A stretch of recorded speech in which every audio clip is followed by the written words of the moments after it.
तत्परता से अमल करेंगे। इन दिनों हम जन संवाद कार्यक्रम कई जगह आयोजित कर रहे हैं। उसका मुख्य कारण विजन 2030 है, जिसके अंतर्गत हम आप लोगों से यह सुझाव चाह रहे हैं कि 2030 में हम राजस्थान पुलिस को या आप अपने जोधपुर शहर की पुलिस को किस रूप में देखना चाहते हैं, उसमें क्या सुधार और चाहते हैं। इसके लिए हमने एक प्रोफॉर्मा भी आप सभी को दिया, फॉर्म भी फिलअप करने के लिए। उसमें आप अपने सुझाव लिख करके आप देंगे। जो सुझाव स्थानीय स्तर के होंगे स्थानीय स्तर पे अमल में लाया जाएगा, जो राज्य सरकार या पुलिस मुख्यालय स्तर के होंगे उन्हें वहां से। लेकिन क्या आप ये कहेंगे कि आज औरत ही अत्याचार कर रही है अपनी सास के ऊपर, उसका कौन जवाब देगा? आज जो लड़कियां 1 महीना शादी करके आती हैं और दहेज का इल्जाम लगाती हैं, अत्याचार का इल्जाम लगाती है, उसका जवाब कौन देगा? सबने अपने अपने तो बोल दिए कि शराब की दुकान चलती है, चलो वो तो 8 बजे के बाद अब बंद करवा देंगे, लड़कियों से छेड़छाड़ अब बंद करवा देंगे। आज जो सास के ऊपर अत्याचार हो रहा है उसको कौन बंद करवाएगा? कोई भी शराब की दुकान नहीं है। जैसा कि हर बार हर व्यक्ति ने खड़े होकर के एक ही बात कही है कि सभी शराब की दुकानों पे 8 बजे के बाद में रात को 12 बजे तक धड़ल्ले से शराब बिक रही है। हर दुकान के अंदर एक छोटी सी इतनी सी खिड़की बना के रखी हुई है, 2 आदमी बाहर खड़े रहते हैं, आते अंदर से बोतल पकड़ाते हैं, पैसे देते और ये कार्रवाई करीब 12 बजे तक चलती रहती है।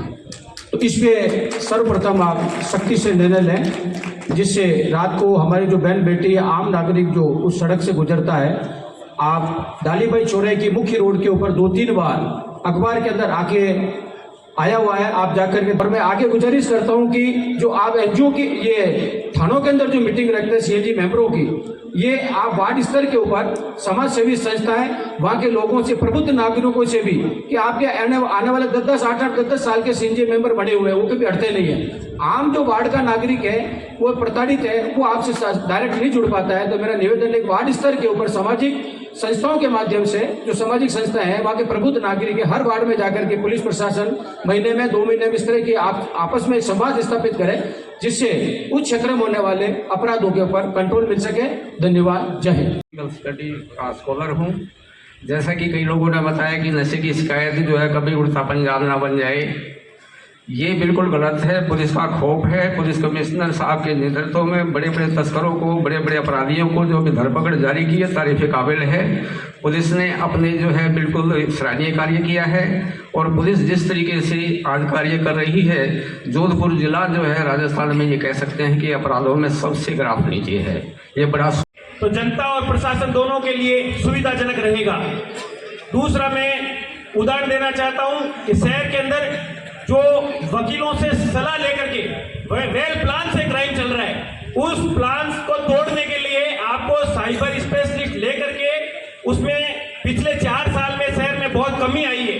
उसका उदाहरण मात्र दे रहा हूं। अमृता जी जो उस शहर के अंदर अधिकारी है, उन्होंने एक 25 करोड़ के ठग को मात्र इसलिए नहीं छोड़ दिया कि हमारे पास में इसके प्रूफ नहीं है, और उसे 11-12 करोड़ रुपए वसूल कर लिए, जो विदेशों से पैसा लेकर के आ गई। ऐसी टेक्नोलॉजी के हमें बहुत जरूरत है, क्योंकि हमारे इस क्षेत्र में जो ये पश्चिम का है, कुड़ी थाने का एक अपराधी सूर्य प्रकाश गोड़ आज के अखबार में पिछले 3 दिन से चल रहा है। उसने 150 करोड़ रुपए का घोटाला किया है और एक आम गरीब लोगों के पैसे खा गया। और 5 बजे से लगा के और 7 बजे तक के जो बजरी के ट्रक चलते हैं, वो इस स्पीड से चलते हैं कि आप कल्पना नहीं कर सकते, और वहां से निकलना मुश्किल हो जाता है। सुबह 4 बजे से लगा के। और बारे में बात बताइए, क्या पूरे जोधपुर शहर में बाल वाहिनी के दुर्घटना से पहले किसी ने चालान किया है? नहीं किया है। जब बाल वाहिनी की दुर्घटना होती है, हर टैक्सी में 18-20 बच्चे जाते हैं, हर बाल वाहिनी में जाते हैं, किसी हल्के में नहीं है। तो माननीय सर, इस पर आप विचार करें। नंबर है तो आपसे मेरा हाथ जोड़कर निवेदन है कि ज्यादा से ज्यादा नफरी बढ़ाकर, यदि पुलिस की नफरी बढ़ेगी तो आपका क्राइम अपने आप कम होगा। जो क्राइम के ग्राफ की बात कर रहे हैं, वहां से आपराधिक कार्रवाई शुरू करनी शुरू हो जाते हैं। तो छोटे छोटे बच्चे 6th स्टैंडर्ड के शिकायत आती है कि बच्चा सिगरेट पीता है, वो सिगरेट सामान्य है या उसमें नशे है। तो इस पर हम सबको, जो आमजन भी बैठा है, पुलिस महकमे का सहयोग करना है। सुरक्षा के लिए काम कर रहा था। जैसा डॉक्टर साहब ने बताया, आपके बहुत सारे अच्छे कार्यक्रम हैं। मैं सर्वराम सर, कांग्रेस डेलीगेट पाल से साथ ही स्कूल का संचालन भी करता हूँ और महकमे का धन्यवाद देता हूँ कि आप आत्मरक्षा प्रशिक्षण के कई ऐसे कार्यक्रम बालिकाओं में चला रहे हैं। रात को टैक्सी लेके भी आते हैं ना, तो टैक्सी वाला भी अंदर नहीं घुसता कि नहीं कुड़ी ऐसा एरिया है कि हम नहीं चलेंगे। तो हम यही रिक्वेस्ट है कि रात को वहाँ पे गश्त बढ़ाए। हाईवे पे तो गश्त होती है पर गलियों के अंदर नहीं होती है। बहुत ज़्यादा वहाँ पे आतंक मचा हुआ है युवाओं का, क्योंकि वो नशे की लत में रहते हैं, उनको होश नहीं रहता कि वो क्या कर रहे हैं। छोड़ के उनकी माताएं वापस आ जाती हैं। तो आप स्कूलों में इस तरह से कुछ अरेंजमेंट करें कि उनके माता पिता को बुला करके आप उनको शिक्षा दें कि अपनी छात्राओं को अकेले कहीं पर सुरक्षित स्थान है नहीं है, स्कूल में प्रोग्राम है कि नहीं है, वो कंफर्म किया जाए। और साथ में कोएड, जहाँ पे को एजुकेशन है, सह शिक्षा में भी बालकों को भी दिया जाए कि अगर आपने बैड टच, गुड टच, लड़कियों के साथ कुछ इस प्रकार का दुर्व्यवहार किया तो आपको हम छोड़ेंगे नहीं। तो उनको डर और भय से भी हम कई चीज़ों को, लॉ एंड ऑर्डर को मेंटेन कर सकते हैं। तो मैं ये चाहती हूँ कि स्कूल और कॉलेज में इस तरह की कार्यशालाएं आयोजित की जाए ताकि बच्चियों को, छोटी बच्चियों को, जब वो मतलब नाबालिग होती है वहीं से उनको ये नॉलेज हो जाए कि bad touch, good touch, strangers या कोई चीज़ दे तो हमें नहीं खानी है। तो उस तरह से अगर आप ये स्कूलों में, और एक नाइट में जो है सिंगल लेडीज जो रहती हैं, कई आजकल आपको पता है कि सिंगल लेडीज का जो है प्रचलन हो गया है, रहती भी हैं जॉइंट फैमिली के टूटने के पश्चात। तो अगर पुलिस की गाड़ी रात को कभी रेजिडेंशियल इलाके में एक गश्त भी करे तो उससे एक डर और भय रहता है। मेरी इतनी सी आपसे गुजारिश है, इसको बेटरमेंट फॉर द सोसाइटी के लिए। धन्यवाद। कि वो मेरे एनजीओ में आई और आते ही बच्ची बेहोश हो गई क्योंकि वो फीड कराती थी अपने बच्चे को। मैंने उसे शिकंजी वगैरह पिलाई। तो मैं पुलिस प्रशासन से यही कहना चाहूंगी कि जो भी दुखी महिला आ रही है, सबसे पहले उनकी सुनवाई की जाए ताकि महिलाओं का कोई निवारण हो सके, उन्हें एनजीओ में आने की जरूरत ना पड़े।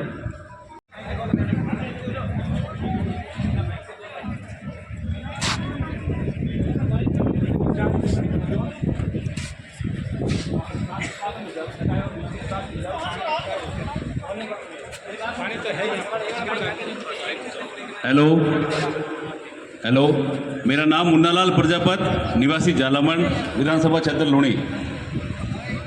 अभी हमारे जोधपुर शहर में, जो अपने का शहर है, और अभी वर्तमान में जो स्थिति बनी हुई है अपराधियों की, और जो अपराध करने वाले लोग हैं उनके हौसले काफ़ी बुलंद है। मैं देख रहे हैं वो सड़कों पे गोलीबारी चल रही है, मर्डर हो रहे हैं, औरतों के साथ छेड़छाड़ हो रही है। और अभी वर्तमान में एक केस हुआ था जिसमें मूवी देख के बच्चे औरत के साथ, औरत और अपने पति के साथ घर पे आ रहे थे, तो उनके साथ पोस्ट एरिया जो रेजिडेंसी रोड है वहाँ पे मारपीट की गई।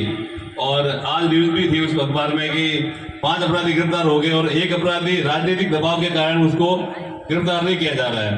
तो मेरा एक सुझाव है कि पुलिस अगर कुछ करना चाहते हैं तो सब कुछ कर सकते हैं। जिस प्रकार अभी हार्डकोर अपराधी और जितने भी हिस्ट्री सीटर हैं वो गिरफ्तार किए जा रहे हैं, इसी प्रकार पुलिस अपना कार्य जब चुनावी साल में ना होकर अनवरत करते रहे तो जोधपुर से अपराधी और अपराध दोनों खत्म हो जाएंगे। धन्यवाद। नेक्स्ट आगे लेके आना भाई। को देना जरूरी है ताकि आप लोगों को ये पता चले कि पुलिस इस चीज के में बहुत ज्यादा सजग है, बहुत ज्यादा कार्रवाई भी कर रही है। एक पिट एनडीपीएस होता है, पिट एनडीपीएस करके एक एक्ट होता है जिसमें यदि कोई नशे का तस्कर है, बड़ा तस्कर है, तो उसका एक इस्तिगासा बनता है। इस्तिगासा जाकर के राज्य सरकार लेवल पे जाता है। राज्य सरकार को यदि ये इस बात से संतुष्ट होती है कि ये इस्तिगासा सही बना है, इस व्यक्ति को निरुद्ध करना चाहिए, तो उसकी निरुद्धि का आदेश देता है। मैं ये बताना चाहूंगा जोधपुर में संभवतः पहली बार 2 कार्रवाई पिट एनडीपीएस में हुई। 2 बड़े बड़े तस्कर को 1 साल के लिए जेल में डाला गया है। तो ये शुरुआत हुई है। अब ये मैं आपको बताना चाहूंगा, इस तरह के करीब 10 लोगों को सिलेक्ट करके हम ये कोशिश करेंगे जो बड़े तस्कर हैं, छोटों की बात नहीं करेंगे। पहले सुझाव रखे, अधिकारियों ने आपके सुझाव के संबंध में जो भी बात थी वो बात आपको बताई और विश्वास दिलाया है कि जो आपने अपनी बात रखी है उसकी कार्रवाई की जाएगी। तो आगे भी आपसे उम्मीद करेंगे कोई भी बात हो आप अपनी बात रखेंगे। और सभी को बहुत बहुत धन्यवाद, आपने अपना कीमती समय यहाँ पे दिया। जय हिंद। पीछे हमारा उद्देश्य था कि विजन 2030 के बारे में सुझाव प्राप्त करना, उसके अलावा आने वाले चुनाव, रामदेवरा यात्रा और महिलाओं की सुरक्षा, हमारे गरिमा अभियान को लेकर लोगों से बात करना, उनसे सुझाव प्राप्त करना कि वे किसी भी अपराध की, आपराधिक स्थल की, आपराधिक तत्वों की सूचना पुलिस तक पहुँचाए। पुलिस उस पर 100% जल्दी से जल्दी त्वरित कार्रवाई करेगी ताकि इस तरह के अपराध आगे बढ़े। सर ड्रॉप बॉक्स का जो बात सामने है, ये क्या है? ड्रॉप बॉक्स से आम आदमी किस तरह की शिकायत दर्ज करा सकता है? इसमें दर्ज कराने की आवश्यकता नहीं है। प्रत्येक थाने में, कमिश्नर के प्रत्येक थाने में हम स्वागत कक्ष के बाहर, या अगर स्वागत कक्ष में नहीं है तो मुख्य दरवाजे पर एक बॉक्स लगाएंगे, उसमें जो लॉक्ड होगा, उसमें कोई भी व्यक्ति अपनी शिकायत लिख करके डाल सकता है, चाहे तो नाम लिखे या न लिखे। उसमें उस बॉक्स को डेली सुबह SHO के द्वारा खोला जाएगा, उसका रजिस्टर में इंद्राज किया जाएगा और उसमें सभी शिकायतों को। कब से शुरुआत हो रही है सर इसकी? इसके कारण 1-2 दिन में शुरुआत। ठीक है, थैंक यू।